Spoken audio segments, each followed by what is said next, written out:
നമസ്കാരം. പാകിസ്ഥാൻ എല്ലാ അർത്ഥത്തിലും ലോകശല്യമായിക്കൊണ്ടിരിക്കുകയാണ്. പാകിസ്ഥാൻ എന്ന പേരിൽ തന്നെ ഭയവും അക്രമവും കാണുന്നവർ ഏറെയാണ്. ലോകരാജ്യങ്ങളെല്ലാം തന്നെ പാകിസ്ഥാനെ നേരായ പാതയിലേക്ക് മാറാൻ പ്രേരിപ്പിക്കുമ്പോഴും എല്ലാവരുടെയും കണ്ണിൽ പൊടിയിട്ടുകൊണ്ട് പാകിസ്ഥാൻ നെറികേടുകളും അന്യായങ്ങളും മാത്രമാണ് പടച്ചുവിടുന്നത്. ഇപ്പോഴിതാ പാകിസ്ഥാനിലെ കറാച്ചിയിൽ തെരുവ് കുറ്റകൃത്യങ്ങൾ അതിരുവിടുന്നു എന്ന വാർത്ത പുറത്തു വന്നിരിക്കുകയാണ്. 2024 ആദ്യ 7 മാസങ്ങളിൽ 44,000 തെരുവ് കുറ്റകൃത്യങ്ങൾ കറാച്ചിയിൽ മാത്രമുണ്ടായി. 7 മാസത്തിനുള്ളിൽ 31,000-ലധികം മോട്ടോർ സൈക്കിളുകൾ മോഷ്ടിക്കപ്പെടുകയോ ഉടമസ്ഥരിൽ നിന്ന് തട്ടിയെടുക്കുകയോ ചെയ്തുവെന്നും വിവരമുണ്ട്. 11,800-ലധികം മൊബൈൽ ഫോൺ തട്ടിപ്പ് കേസുകൾ രേഖപ്പെടുത്തിയിട്ടുണ്ട്. ഇതേ കാലയളവിൽ ഏകദേശം 1,200 കാറുകൾ തട്ടിയെടുത്തിട്ടുണ്ട്. ഇത് താമസക്കാർക്കിടയിൽ ഇതിനകം തന്നെ വലിയൊരു അരക്ഷിതാവസ്ഥയാണ് ഉണ്ടാക്കിയിട്ടുള്ളത്. ഗണ്യമായ എണ്ണം മോഷണങ്ങൾ ഉണ്ടായിട്ടും വീണ്ടെടുക്കൽ നിരക്ക് വളരെ കുറവായിരുന്നു എന്നതാണ് ശ്രദ്ധേയം.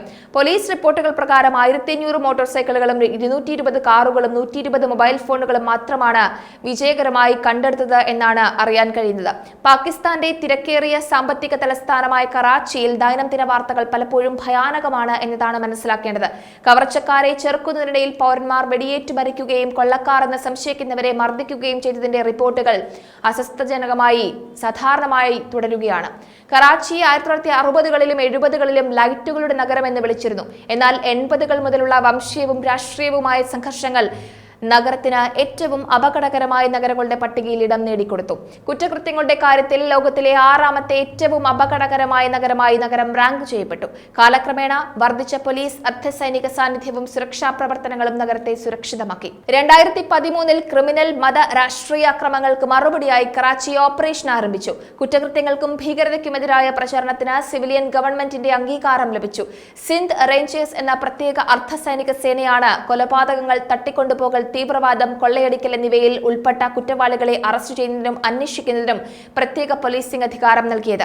ഈ നടപടികൾ പാകിസ്ഥാന്റെ GDP-യുടെ 4/1 വരുന്ന നഗരത്തിലെ ക്രമസമാധാന നില ഗണ്യമായി മെച്ചപ്പെടുത്തിയെന്നും പറയുന്നു. എന്നിട്ടും ക്രമസമാധാന നില വഷളായതിനാൽ പാകിസ്ഥാന്റെ വാണിജ്യ കേന്ദ്രം കുതിച്ചുയർന്ന കുറ്റകൃത്യങ്ങളുടെ നിരക്ക് മൂലം നശിപ്പിക്കപ്പെടുകയാണ്.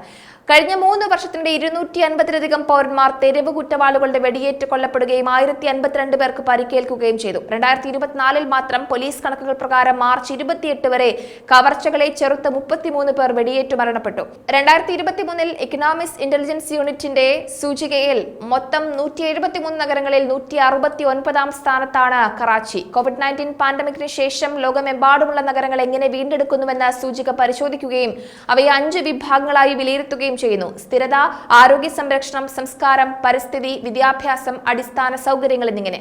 കറാച്ചിക്ക് 42 സ്കോർ എന്ന് പറയുന്നുണ്ട്. കുതിച്ചുയരുന്ന പണപ്പെരുപ്പവും കഴിഞ്ഞ 3 വർഷമായി വർദ്ധിച്ചു വരുന്ന സാമ്പത്തിക ബുദ്ധിമുട്ടുകളും അക്രമാസക്തമായ തെരുവ് കുറ്റകൃത്യങ്ങൾ വർദ്ധിക്കുന്നതിനുള്ള കാരണങ്ങളായും ചൂണ്ടിക്കാട്ടപ്പെടുന്നുണ്ട്. ക്രമസമാധാന നിലയെക്കുറിച്ച് പാകിസ്ഥാനിലെ മനുഷ്യാവകാശ കമ്മീഷൻ അഗാധമായ ഉത്കണ്ഠയാണ് രേഖപ്പെടുത്തിയത്. അത് അപകടകരമാം വിധം വഷളായിരിക്കുന്നു എന്നതാണ് മനസ്സിലാക്കേണ്ടത്.